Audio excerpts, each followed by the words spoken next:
I've reported this multiple times. It's an eyesore and against the rules. This systemic overreach, highlighted by these frivolous complaints, must end. We will not stand by while residents are harassed. This abuse of power was an overreach, and we are taking action tonight. You weaponized your position against an innocent man, and we have the evidence right here. This is defamatory. My lawn regulations are clear. Your regulations do not supersede due process. The first police cruiser rolled into our driveway at exactly 7:12 on Tuesday morning. Abuse of power I remember by the time president because my dad, Frank Dawson, had just poured coffee into his favorite chipped Navy mug when red and blue lights flashed across the kitchen window. The sunlight outside disappeared beneath the spinning reflections. Dad looked up slowly. "You expecting company?" he asked. I laughed. Not unless the cops suddenly deliver breakfast now. But Dad didn't laugh. Something about the way those officers parked felt wrong. Heavy, like they weren't here for questions. They were here for somebody. I followed Dad outside onto the porch. The summer heat already hung thick over the subdivision. Perfect green lawns stretched across the neighborhood like identical carpets. Except ours. Our lawn wasn't dead. It wasn't ugly. It was simply natural. Dad stopped using expensive chemical treatments after Mom passed away 3 years earlier. He said she loved wildflowers too much to poison the soil. So instead of artificial perfection, patches of clover grew through the grass. Small yellow flowers bloomed near the mailbox. Butterflies gathered there every morning. Apparently, that was enough to start a war with the HOA. The lead officer stepped out. Frank Dawson. Dad nodded carefully. "That's me." The second officer opened the rear door of the cruiser. My stomach dropped. "So," the first cop said, "we have a warrant related to repeated violations, refusal to comply with county orders, and obstruction regarding community enforcement penalties." "Excuse me." I snapped. Dad looked stunned. "There has to be a mistake," he said calmly. The officer sighed. "Mr. Dawson, we're not here to argue. We're here to execute the warrant." Then she appeared. Helen Cartwright, president of the Oak Valley Estates HOA, the woman everybody secretly called HOA Karen. She stood across the street wearing oversized sunglasses and a smug smile so wide it looked painful. Her arms folded tightly across a bright pink blazer, like she'd been waiting all morning for this exact moment. And honestly, she probably had.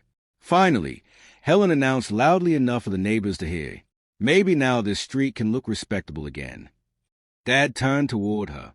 Not angry, just disappointed. "Helen," he said quietly, "you really did this over grass?" "It's not grass," she snapped. "It's negligence. You've lowered property values for 2 years." Neighbors began stepping outside. Curtains opened. Phones came out. Nobody spoke. Because everybody in Oak Valley knew Helen. And everybody knew she loved power more than oxygen. 3 months earlier, she fined a widow for leaving Christmas decorations up too long after her husband died. She threatened another family because their teenage son fixed motorcycles in the garage. She even cited a veteran for parking his wheelchair ramp too close to the sidewalk. But my dad, for some reason, she hated him most. Maybe because he never bowed to her. Maybe because everybody respected him. Or maybe because Dad had once publicly embarrassed her during an HOA meeting. That was the beginning. At the annual community board meeting, Helen proposed raising HOA fees by 40%. She claimed it was necessary for community beautification projects. Dad stood up in front of everyone. "You mean the private pool renovation behind your house?" The room went silent. Helen's smile disappeared instantly. Dad continued. "Funny how the budget includes landscaping around your property specifically." Several neighbors started flipping through paperwork. Then the whispers began.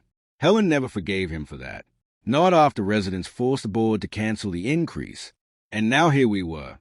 2 police officers standing on our driveway. My father being handcuffed over his lawn. While Helen watched like she'd just won the lottery. "This is insane," I said. The officer looked uncomfortable. "Sir, if you want to dispute the matter, you can do so in court." Dad raised his hands calmly. "I'm not resisting anybody." The cuffs clicked shut. That sound still echoes in my head. Because my father wasn't a criminal. He was a retired Navy mechanic who spent 30 years fixing ships. He coached Little League, helped neighbors repair roofs after storms, delivered groceries to elderly residents during the pandemic. But none of that mattered to Helen Cartwright. All she cared about was control. As officers guided Dad toward the cruiser, Helen walked closer. Too close. "Maybe jail will teach you respect for community standards," she said smugly. Dad stopped. Then he looked directly at her. "No, Helen," he said softly. "What's about to happen is going to teach this neighborhood who you really are." For the first time all morning, her confidence flickered. Only for a second. But I saw it. The officers drove away, and Helen smiled again. "Your father should have learned not to challenge me," she said. I stepped toward her. "You arrested a grieving widow over Clover." "Rules are rules," she replied coldly. Then she walked away. But the story should have ended there. Small-town abuse of power. Another HOA nightmare. Another bully getting away with it. Except Helen made one critical mistake. She pushed too hard, because what she didn't know was that somebody very important had already started investigating Oak Valley Estates. And within 48 hours, our neighborhood would become national news. Not because of the lawn, not because of Dad, but because Helen Cartwright's entire empire was about to collapse live on television. And the person exposing her? The mayor himself. Dad spent 6 hours in county holding before they finally released him. No criminal charges. No violent offense. No actual threat to society. Just unpaid HOA violations converted into court enforcement actions after months of legal pressure. Helen had weaponized the system. And technically, she knew exactly how to do it. When I picked Dad up from the station that evening, he looked exhausted. Not physically, emotionally. Like something inside him finally understood how ugly people could become. We drove home mostly in silence. Then Dad looked out the passenger window. "You know what hurts most?" I tightened my grip on the steering wheel. "What?" "Your mother planted those flowers." That nearly broke me. Mom loved gardening. Not the rich neighborhood country club version. Real gardening. Wildflowers. Native plants. Bees. Butterflies. She used to kneel in the dirt for hours while Dad followed behind her carrying tools and pretending to complain. After cancer took her, Dad kept the lawn exactly the way she loved it. That lawn wasn't neglect. It was memory, and Helen had turned it into a crime scene. When we pulled into Oak Valley Estates, neighbors stared from their windows. Some looked embarrassed. Others looked afraid. But none came outside. Nobody wanted to become Helen's next target. Except one person. Mrs. Alvarez from 2 houses down walked straight across her yard carrying a casserole dish. She was 73 years old and feared absolutely nothing. "Frank," she said, hugging Dad tightly, "this neighborhood should be ashamed." Dad smiled weakly. "Thank you, Maria."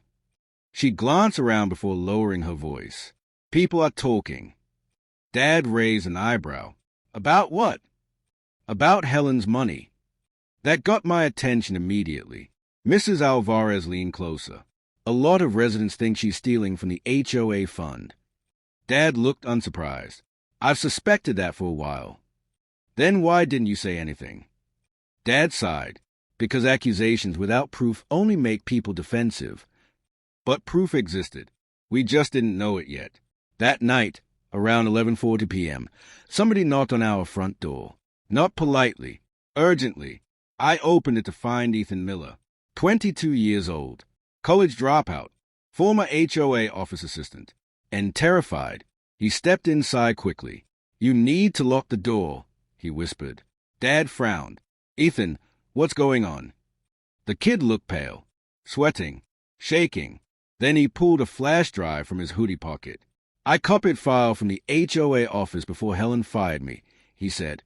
Dad's expression changed instantly. "What kind of files?" Ethan swallowed hard. "Financial records, emails, meeting notes."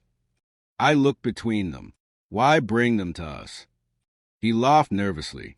"Because your dad's the only person in this neighborhood who isn't scared of her." Then Ethan said the sentence that changed everything. "Helen's been using HOA money to pay local officials for favors." The room went dead silent. Dad stared at him. "That's a serious accusation." "I know," Ethan whispered.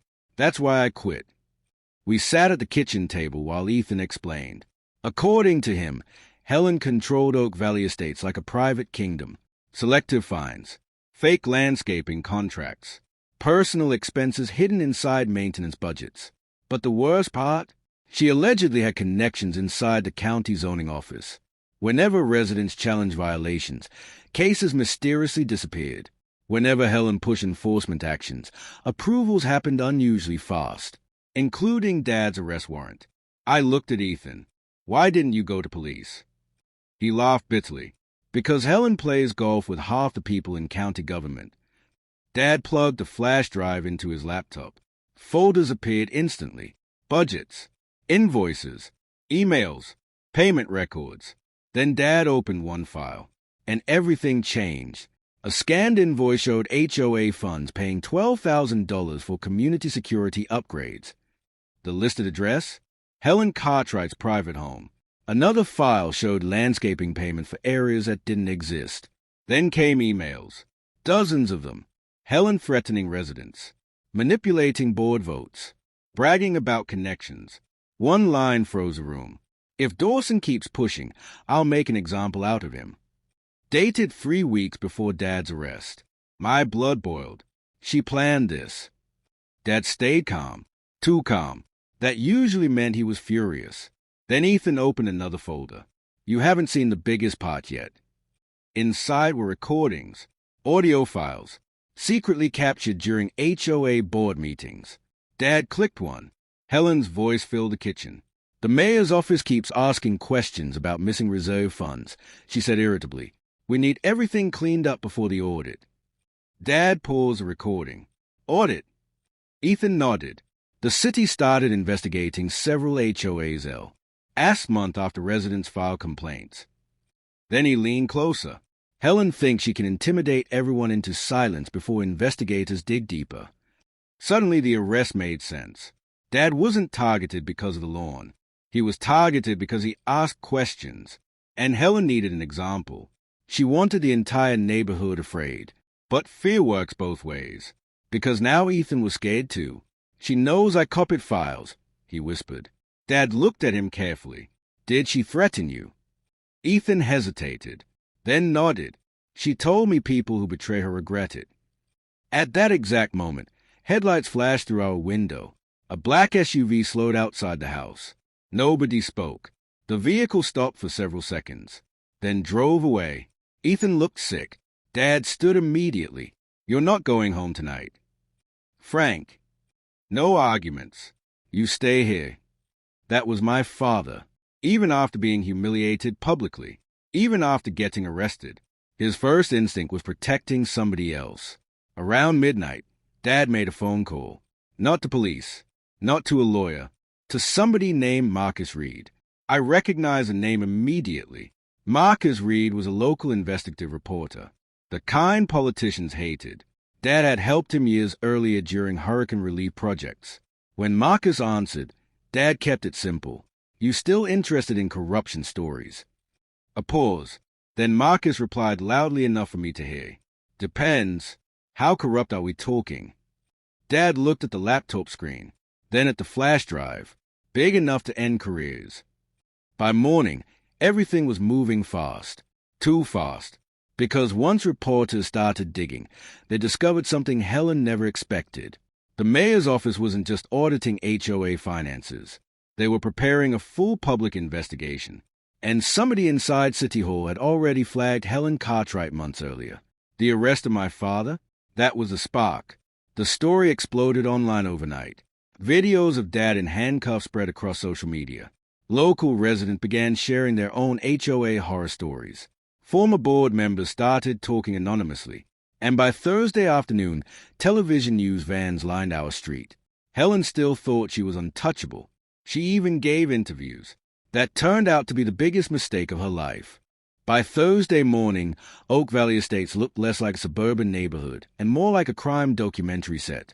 News vans lined the entrance. Reporters stood on sidewalks. Drones buzzed overhead. Residents who normally avoided eye contact suddenly gathered outside pretending to water plants while listening to interviews.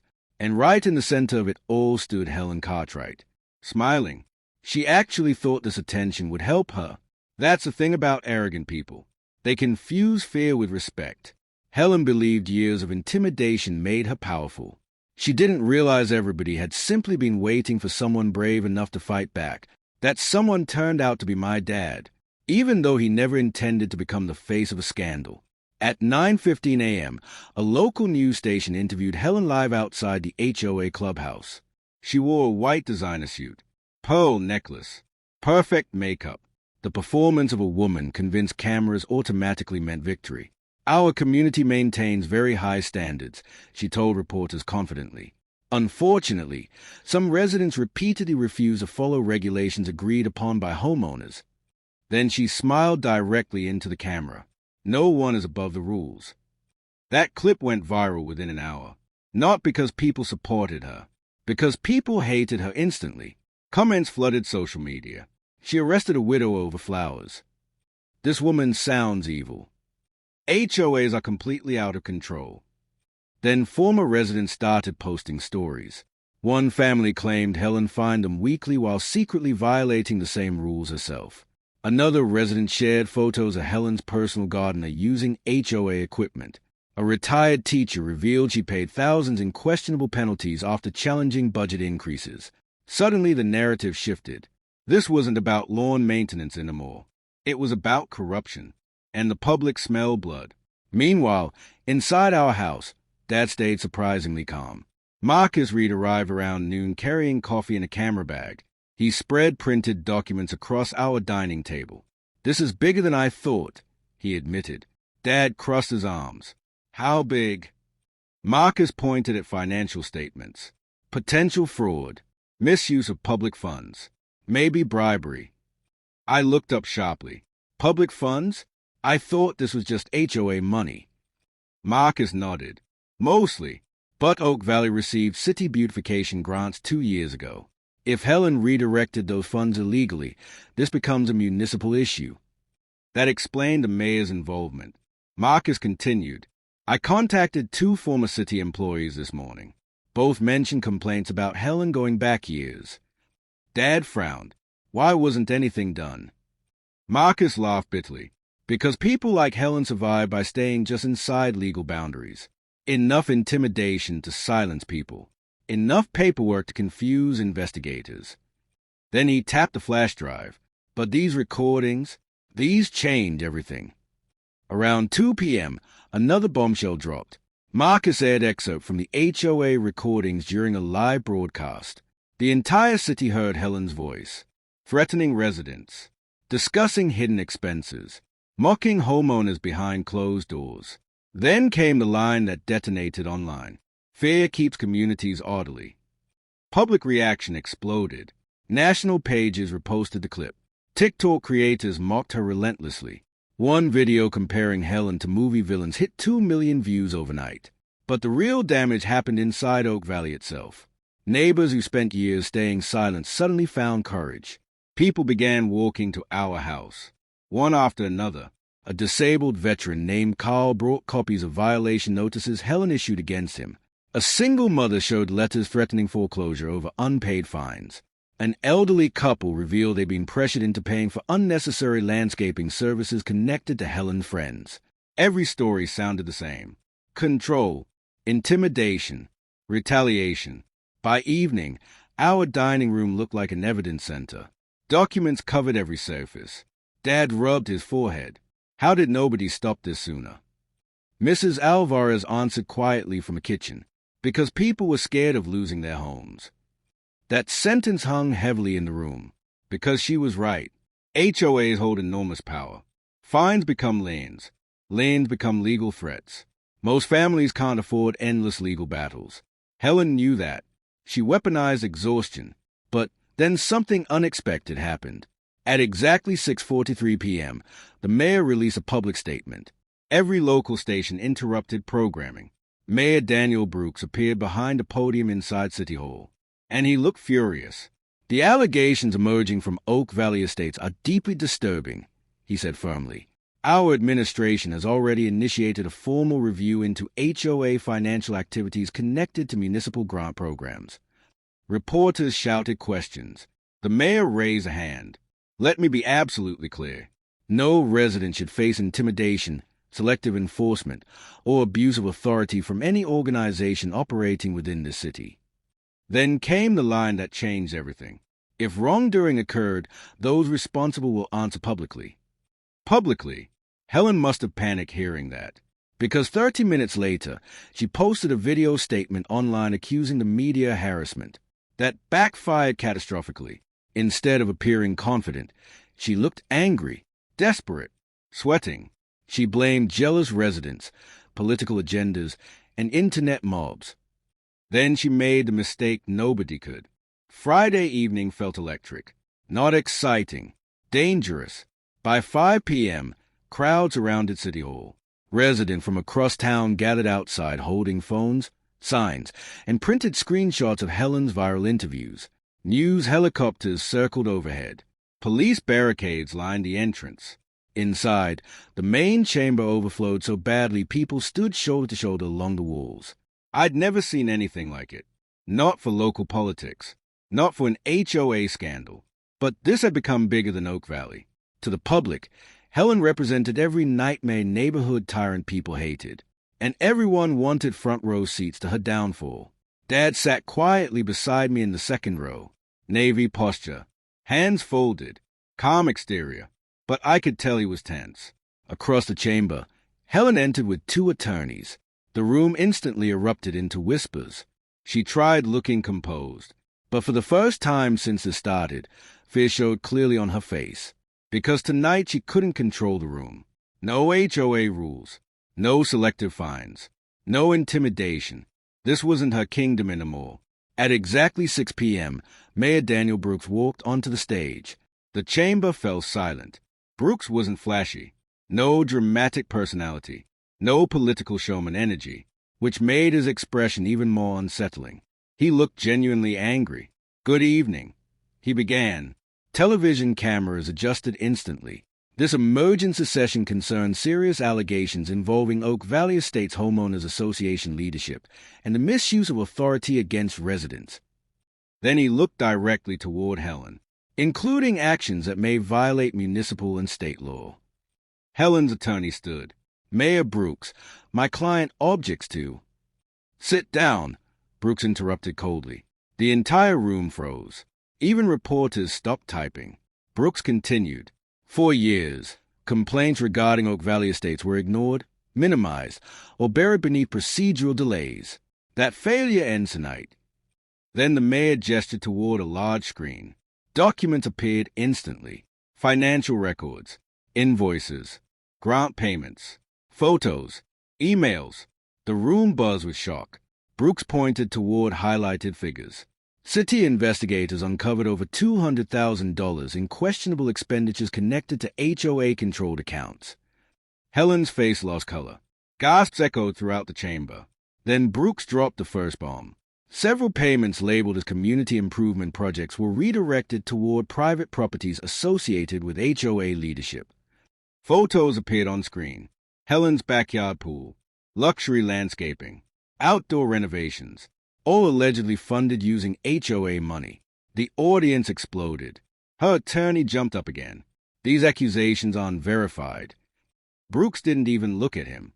"Actually," he replied calmly, "they were verified this morning by forensic auditors." Helen gripped the table so hard her knuckles turned white. Then came the recordings. The same secret audio Ethan copied. Only this time, the mayor played longer sections. Helen's voice filled the chamber, mocking residents, discussing retaliation, laughing about fines. Then the worst clip played. "If Dawson embarrasses me again, I'll ruin him publicly." The room went silent. Every camera immediately turned toward Dad. Brooks lowered his notes. "Frank Dawson." Dad looked up. "Please stand." Dad hesitated, then slowly rose. The mayor faced the crowd. This man was arrested over landscaping violations while simultaneously raising concerns regarding financial misconduct inside the HOA. He paused. "That timing is deeply suspicious." Helen suddenly stood. "This is political theater," she shouted. The crowd erupted. Brooks finally looked directly at her, and his next sentence destroyed her. "Mrs. Cartwright, would you like me to discuss the deleted emails recovered from your office computers?" Helen froze. Complete silence. Brooks continued, including messages discussing retaliation strategies against residents who questioned HOA spending. Her attorney whispered frantically beside her. Too late. The mayor turned back toward cameras. Ladies and gentlemen, this investigation uncovered a pattern of intimidation, selective enforcement, financial misconduct, and abuse of authority. Then he said the words everybody remembered. No neighborhood association in this city operates above the law. Applause thundered through the chamber. Helen looked completely shattered. But Brooks wasn't finished. He signaled again. A final video appeared. Security footage from the HOA office. Helen shredding documents. Timestamp visible. Clear as day. The room exploded into chaos. Reporters rushed forward. People shouted. Cameras flashed nonstop. Helen's attorney grabbed her arm. "We're leaving," he hissed. But before she could move, the mayor delivered the final blow live on television. Based on evidence presented to city investigators, we are formally referring this case to the district attorney's office of potential criminal prosecution. Helen looked like she couldn't breathe. And honestly, for the first time, I think she realized power had limits. Because fear only works until the public stops being afraid. As officers moved toward the exits to control the crowd, reporters surrounded Dad. Microphones everywhere. Questions flying. "Mr. Dawson, how does it feel to be vindicated? Did you ever imagine this would happen?" Dad answered only once. "This was never about revenge," he said quietly. "People just deserve fairness." That clip went viral worldwide. Not because it was dramatic, because it was honest. Meanwhile, Helen attempted to leave through a side hallway. Didn't matter. Cameras caught everything. The panic, the anger, the collapse.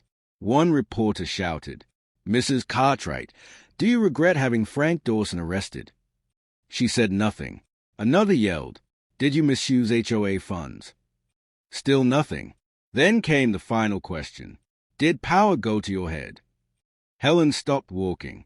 Only for a second, but the cameras captured her expression perfectly. Not confidence, not authority, fear, pure fear. And by midnight, every major news channel in the country was replaying the footage.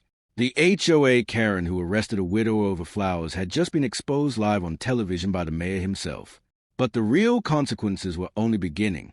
3 months later, Oak Valley Estates barely resembled the same neighborhood. The transformation wasn't just physical. It felt emotional, lighter, kinder, alive. The old HOA board resigned almost entirely after multiple investigations expanded. New elections brought in actual residents instead of power-hungry rule collectors. Financial record became public. Fines required independent review. Community meetings stopped feeling like interrogations. And most importantly, people stopped being afraid. As for Helen Cartwright, her downfall became legendary. Civil lawsuits piled up. Criminal investigations continued. Every time national media discussed toxic HOAs, her face appeared on screen. The woman who once ruled Oak Valley through intimidation became the exact symbol of corruption she spent years pretending to fight. But Dad never celebrated any of it. That surprised people. Reporters kept asking whether he felt victorious. He always gave the same answer. "I just wanted fairness." And he meant it. That's why people trusted him. Because unlike Helen, he never chased power. He only defended what mattered. Mom's garden became something incredible. Every Saturday morning, neighbors gathered there voluntarily. Kids planted flowers. Veterans helped build benches. Families shared food. Butterflies returned in huge numbers. The city even installed a small sign near the entrance. The Dawson Community Garden, dedicated to resilience, kindness, and community unity. Dad nearly cried when he first saw it. Actually, scratch that, he absolutely cried. He just pretended allergies caused it.